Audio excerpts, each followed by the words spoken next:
feel like there was like one or two things I forgot to bring up, but I think I was going to ask you about the risk for kids and technology with cell phones and the internet and stuff like that. Yeah, I mean, part of the research that I focused on for a while was the intersection of technology and sex trafficking. And I think, zooming out, it's really about, if we think about sex trafficking, it's not just about the victims and their risk factors. That's really important. Yes, of course.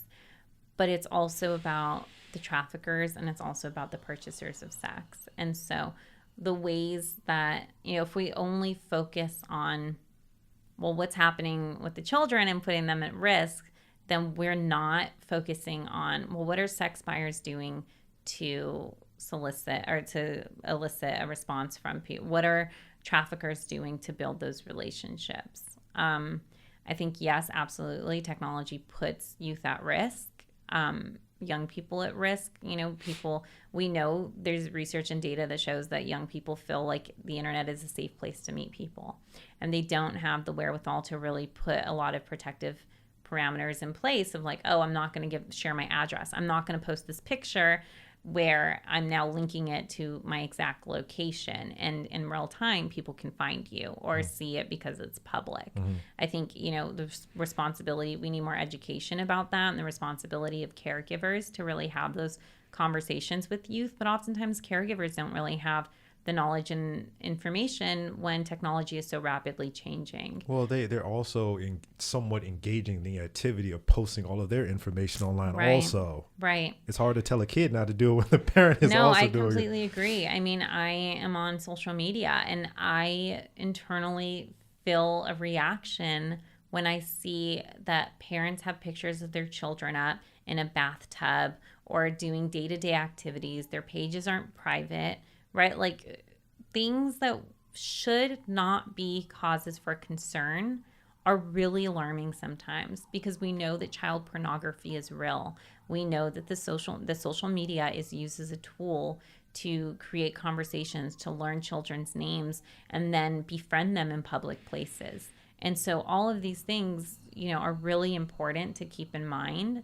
Why do you need a public profile for random strangers to like pictures of your children? Keep it safe, keep it private. Don't post their names. Don't accept followers who you don't know. Some of these like basic tips that really could potentially save a life, I think, are really, really important. Also, I want to say, before we move away from technology, sex buyers use technology very frequently, and there's entire networks and communities of sex buyers out there, not just on the dark web, but also just on the internet where you can Google it. I could pull up websites where it's community boards, and it's these people who, thousands of people involved in these online communities sharing tips on where to go and buy sex in a certain locality, who to look for. There is this website, and I won't name names, but there was this website that existed, and it was specifically developed for American men who were interested in crossing the border and going to Mexico to purchase sex in the red light district. And on that website, there were millions of comments. There were thousands, tens of thousands of images. And oftentimes it was images that a sex buyer took of someone that they purchased sex with that often did not know that picture, it was clear that they didn't know the picture was being taken, right? And so that happens also, and that those pictures are then posted online. Conversations about how to negotiate for the best price on different sexual acts, where to go, where law enforcement is going to be, so you should avoid that, where the cartel is, all of these things where it's like sex buyers have created entire networks, given themselves the names of hobbyists, right? Rather than a sex purchaser, a trafficker, an exploiter, and then going and very clearly exploiting people. From what we were talking about with the parents not posting those pictures to what you just discussed with the social networks of buyers, this is all cultural shift. Right. It's all cultural shift. Yeah. There's no like legal, there's legal things in place to address that, but it's culturally, people are still think it's acceptable to do it. And some of those legal parameters actually end up than criminalizing the people who are being victimized, right? And so we have this whole idea of this victim defendant, where it's like this kid was being sex trafficked, but now they're in the juvenile justice system on prostitution charges and being treated like a criminal.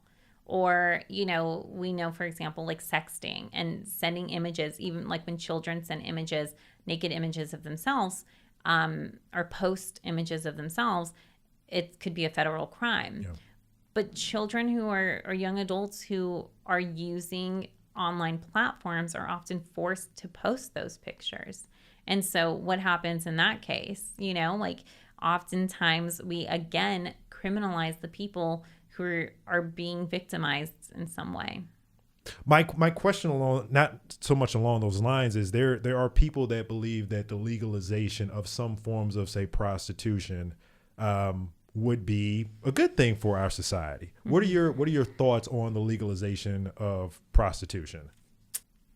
I think that when we focus on legalizing prostitution, okay, I'm going to start here. No person who is engaging in commercial sex, in my opinion, should be criminalized. Okay. No person who is, whether they're being sex trafficked or they're not currently being sex trafficked, but were formerly being sex trafficked and still engaging in commercial sexual activity. No person who is the person soliciting, who is, performing the act should be criminalized, period. Right. Across the board. Across the board. Okay. I think that we need to decriminalize all folks who are engaging in any kind of commercial sexual activity from the perspective of the person who is performing the act. I think that we need to target the sex buyers in particular. This is really delicate, but I want to be as mindful and respectful to people as I can be. Sure. And so when the focus is on legalizing the buying and selling of sex, we erase everything else that is interplaying with what has put that person in the position where they have to sell sex. When we focus on legalizing it, it means that we're not having a conversation about their basic needs that aren't being met, about their history of childhood abuse and trauma, about their probably lack of education and other job opportunities, about their lack of training on other job opportunities. I once heard a very prominent lived experience expert say, if prostitution is the oldest living profession, then childhood sexual abuse has to be the oldest living training for it. Because no one just knows how to sell sex.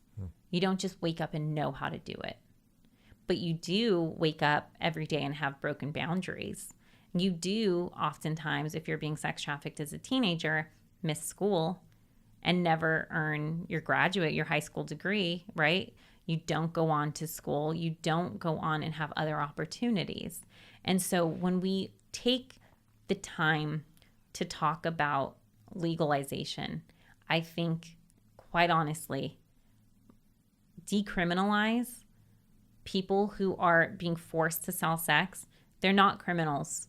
Anyone who is, and I don't like using the word prostitute or sex worker, because I think we need to say a person who is selling sex or engaging in sex. Okay. And I am saying that as an outsider. I don't have any experience, right? Like has never been part of my livelihood. I've never engaged in it. And so as an outsider, I owe it to folks to have more respect and use person-centered language, right? And so if we're talking about not criminalizing them and instead using what's been called the Nordic model, so you actually put the onus on the sex buyers, that's very different.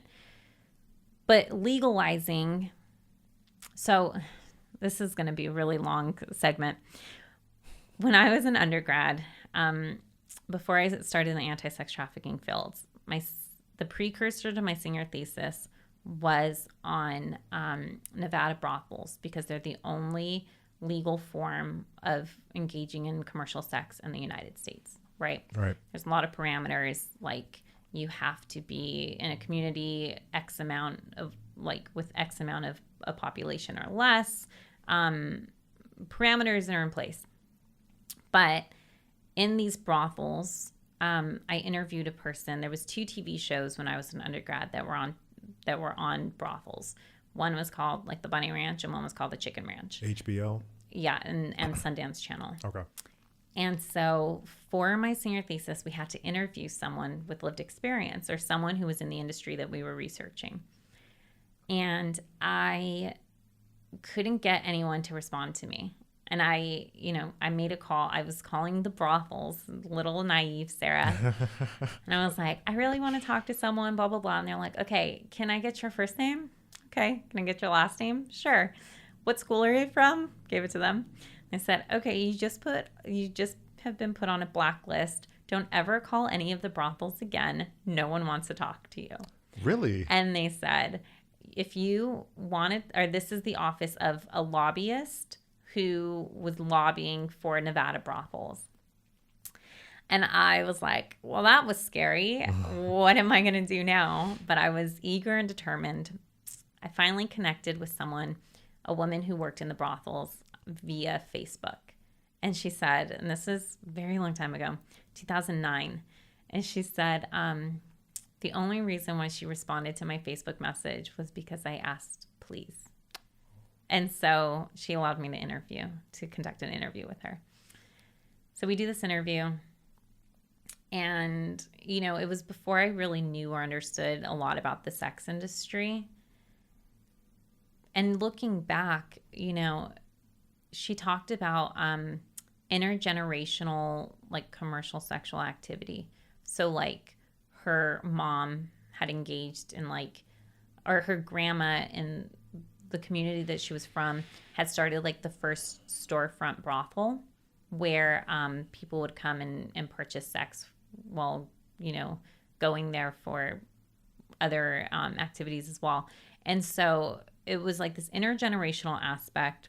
She was sexually abused as a child.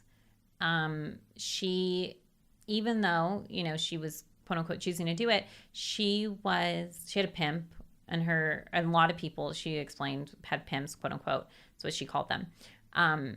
And she explained that people who worked in the brothels only made, I think it was like 50% went to the brothel. And so they only got like 50%.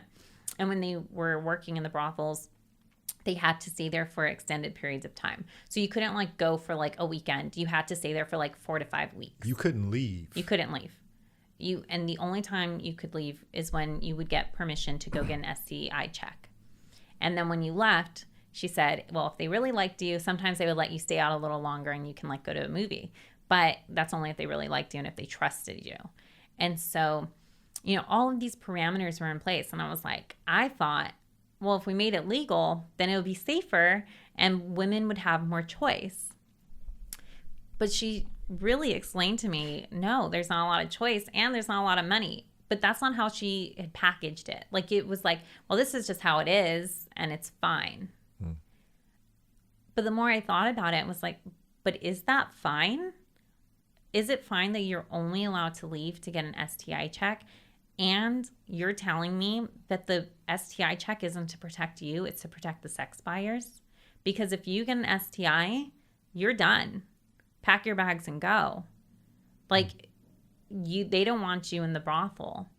Or if something happens, in every single room, there's a safety button. And that button, if something happens, you're supposed to be able to press it and it goes immediately to law enforcement. And she said, you don't press that button unless you're about to die, because the brothel doesn't want people to know that that there's lack of safety or there are problems or issues. They don't want that kind of attention from law enforcement. And if you're always the brothel that's calling law enforcement, that's an issue. And so, very quickly, I learned that legalizing it doesn't make it safer for the people who are selling sex. It makes their money taxable. It makes it safer for the people purchasing sex. They still had traffickers. What if our ultimate aim and our ultimate goal legalization is to, protect people, serve them, or have them like have safer scenarios, then we need to think outside of just this box of prostitution. Yes, legal, it's okay. And instead think like, okay, well, what other opportunities are you interested in? What else would you like to learn how to do? And that's something, that nonprofit I mentioned earlier, Cat Catha, they have like a restaurant where the women cook food, the women that live in the brothels cook, and then they distribute and they sell it.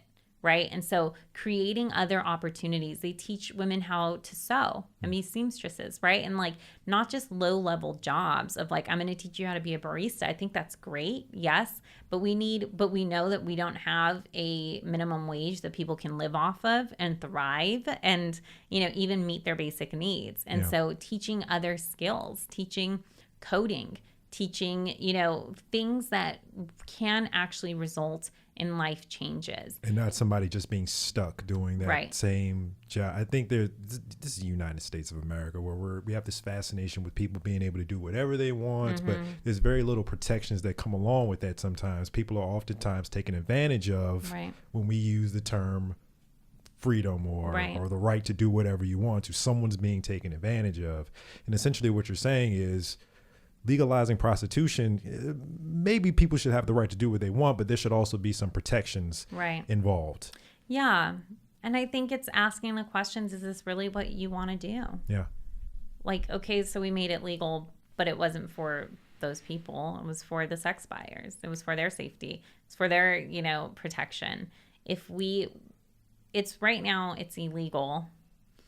If we decriminalize the people who are selling sex, we don't have to make quote unquote prostitution legal, but we can decriminalize to protect those folks. To protect them, to protect the victims. Get them. Why do we have to route them to the criminal justice system that is punitive in nature and often not rehabilitative and only creates more trauma for people? Why? Like there are courts that exist, and it's like one human trafficking court, for example, and if a person who receives a quote unquote prostitution charge, if they're arrested and detained on that, instead of the 90 days that they might be detained, or up to 90 days, this court says, okay, well, we're going to put 90 days in a therapeutic treatment instead. Right. And so rerouting folks from these these punitive systems into services, I think would be more beneficial. Yeah. It sounds a lot like, some of my concerns that you have about something like what was the term that you used? Commercial sexual activity. Sexual activity. I'm trying to change the way that I approach using my vocabulary. It sounds a lot like what you're speaking on when we talk about legalization of drugs. That's not as simple to just legalize. There's other things to consider also. Right. There is. So I've been in the field since 2014, and I've seen shifting paradigms of how we are thinking about responding to and talking about sex trafficking. And so have had this shift of children who are, engaged in commercial sex are quote unquote prostitutes. And then it was like, okay, but now we're saying they're sex trafficked. So federally defining them as sex trafficked. So now children who we once deemed as criminals are now victims, right? And we need to save them, quote unquote. And now we're moving away from that. And we're like, okay, well, actually we need to recognize that they're survivors and they have resilience and they're resilient and there's all of these other factors at play. I think we should shift it even more so and just recognize that they're human beings and people with experiences. But to go back to this idea of the savior complex is really very present in the anti-trafficking field and, the white savior complex as well. Sex trafficking is so complex and it's so convoluted. But oftentimes we see it as, folks see it as, well, we just need to rescue these kids. And when we rescue them, this idea of rescuing also creates this narrative of the perfect victim. So this victim is going to be so thankful for services. They're going to be really glad. They're not going to fight back. They're going to do this. And that's not the reality, Right. because there's trauma and there's all of this other stuff happening at the same time that, well-meaning folks are like, wait, why is this person rejecting my help? I'm just trying to help them. Or why aren't they doing this? Or why, all of these questions. But we've created this narrative of what it means to be a victim. And we've also created this narrative of like this white victimized child where, majority of folks being trafficked are kids of color. They're people of color. They're also boys. They're not just girls. They're transgender youth. But we have this poster child. And that is really, partly the development of that was very intentional to get people to pay attention, because we know that this country is racist. And if you put a poster of a Black child, people might not pay attention in the same way that they would a white child. And so part of it was constructed so that people would pay attention. But also, when we think about it, we have to move away from that narrative because it's inaccurate. And then we have all of these folks like serving and working who are well-intentioned, but are completely disconnected from the populations that they're serving, right? Like if you look at nonprofits and they are a service providing organization or an advocacy organization, every single person is a white male on the board, or primarily white males and a couple white females. All of the 98% of the clients they serve are kids of color. They're not going to be representative of who, or really be able to support what the needs are, and making sure that what's offered is culturally relevant. And I feel like I'm all over the place, but No, you're on top. It's okay. I feel like, I have so much to say, and I don't think an hour could do justice. But I feel like the narrative, we need to do away with this narrative of there is this one type of victim.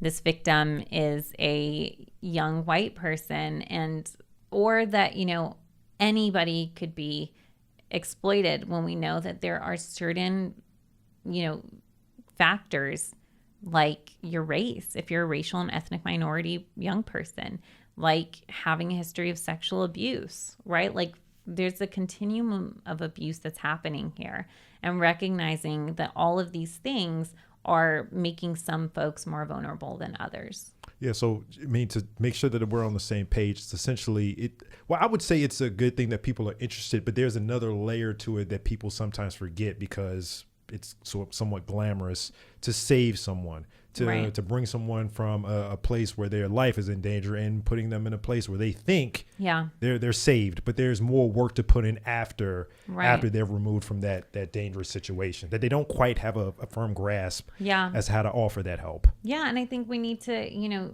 move away from the savior complex that we're saving people. Like if you want to do good work, why do you have to be the savior? You don't have to be a savior. I don't have to be a savior to include the voices and perspectives of children and young adults who have histories of sex trafficking. I can actually, include their perspectives through research and take myself out of it in terms of like, this isn't about me doing this great work. It's actually about creating and implementing approaches that are more person-centered, right? Like it's about the person. It's about the human aspect of it. We're not here to save anyone. What other changes have you noticed since 2014? Definitely more awareness. I think there's more legislation. More legislation doesn't necessarily mean better, because there might be more legislation on, having states or counties implement protocols to identify sex trafficked folks. But oftentimes there's no funding behind it. And so states and communities are responsible for responding and have no resources to do it. We still we're so far from where we need to be. I think, unfortunately, it ebbs and flows with leadership as well. And so, there might be big pushes of like, we care, there's national campaigns, let's do stuff, let's hold this press meeting and let people know that they should care about it. But then, for example, the Trump administration, a lot of conversations like, oh, Ivanka Trump is doing a lot, President Trump is doing a lot, but no one was having conversations about how racist his practices were. There's a advisory board in the White House of people who had lived experience, quote unquote, survivors. No one was talking about how he wanted it to be an all-white survivor board, right? Like, I have folks who, with lived experience, that were like, yeah, he didn't want the black women, he didn't want the people of color to be part of it, right? Like, people aren't having that conversation. They're not talking about how under Trump, less federal prosecutions of traffickers have happened, right? And so I think that it's going to ebb and flow, unfortunately. You know, there might be more legislation, but it doesn't mean that there's funding to support it. And it doesn't mean that the legislation is comprehensive either. You know, we have more safe harbor laws as of, 2018. I think there was like 32 safe harbor laws. So special legislation specifically for minors who are exploited. But the legislation varies widely state to state. And we still have places across the country that are arresting children on quote unquote prostitution charges instead of realizing that they are victims or they have been exploited. If I gave you, let's say, $500 million, I don't know, just a blank check. I think you know where I'm going with this question. If I gave you a blank check to influence or to give resources wherever you deemed fit, legislation wise, what would change? What do you think would be beneficial? I think that we need more prevention strategies. We need to, it's not just about intervening in aftercare. Like, we need to prevent trafficking. And it's really investing in communities, right? Like, investing and closing some of those vulnerabilities that communities might have. I think we need to target culture, and I think, you're talking specifically about policy, and it's an important question, but I think it moves beyond legislative policy and moves towards social policy. Sure. Also, like, what makes it okay for folks to feel emboldened to go and buy someone for sex for an hour, knowing that that person looks malnourished, knowing that that person probably doesn't have a high school education, right? All of these factors that are at play. What makes it okay? I did some preliminary research in the red light district of Tijuana, Mexico. We used to sit in this area and we would watch the sex buyers walk in and out of the red light district. And when we were watching, it was predominantly white men, white older men. They were walking in with their rings on their fingers, clearly married, at 9:00 in the morning. Just a regular day, walking in, regular Friday, taking their pick of the people that they wanted to purchase sex from, right? And these women who are standing outside of these brothels, that's their livelihood. They're doing it so that they can send money back home to their village, to their community, to their children. And these men just walk in, throw money like it means nothing, and then walk out and go and pick up their kids from soccer practice. What makes it okay in our society that is happening while this person who is basically forced to sell their bodies because of lack of other resources and means then has to go and have sex with 20 other random strangers throughout the day? Nobody wakes up and says, oh my gosh, I can't wait to go and have sex with these random anonymous people. People wake up and say, I need something to eat. I need somewhere to live. I don't have any other resources, right? Like, it doesn't matter if you're 15 or 25, like, you need these basic things to be fulfilled. Okay. And oftentimes it's folks what other means do you have? So socially, it's more of also instilling more empathy in people in our society, but also I guess socially we'll also be trying to lift up people that would be in that situation where they need to engage in such do something like that. And also aside from instilling empathy, I think it's dismantling patriarchy and sexism and racism and all of these other forms of discrimination, right? Like, also trans folks who are exploited and then murdered because a man will go to buy sex, not realizing that that person also has a penis, will do whatever they want with them and then murder them. Like, that's also very real. We have to dismantle all of these forms of discrimination that says, well, you're different than me and I don't like you, and so I'm going to do whatever I want to your body. You've talked a lot about all the things that you've seen. You've been in this field since 2014. One of the questions that I have for you and even for your colleagues is how you're managing the things that you've seen, the experiences that you've had. What do you and your colleagues do to take care of yourselves? Well, compassion fatigue, burnout is very, very real. And, I think for the folks in this field that are still in this field, we learned really early on, like, you have to take care of yourself, and not just physically and emotionally, but spiritually, like on every single level. You have to take care of yourself. And for me, it's like, well, I have to go for a run today because I need my mind to be clear, or I have to work out, or I have to eat right. Because if I don't, I know that, if I have a stomach ache, it's going to affect how I feel mental, like my whole body, right? And so, like, eating right, definitely spirituality. I go to church. I've gone to church and served at church since 2013, 14. But going to church and really, like, I read my Bible when I pray. Yeah. I listen to Christian music, like, you see evil in the real world. You see the way that people lack complete and total empathy. Like, you have to hold on to something that's higher and bigger. You're more aware of it than most people are. Oh, for sure. I mean, the first time I had vicarious trauma, it was after the interview with these folks, with these kids and this trafficker. And then we drive on what's called the track, and it's like the physical street where people are soliciting. Oftentimes there's a lot of children out there who are being sex trafficked.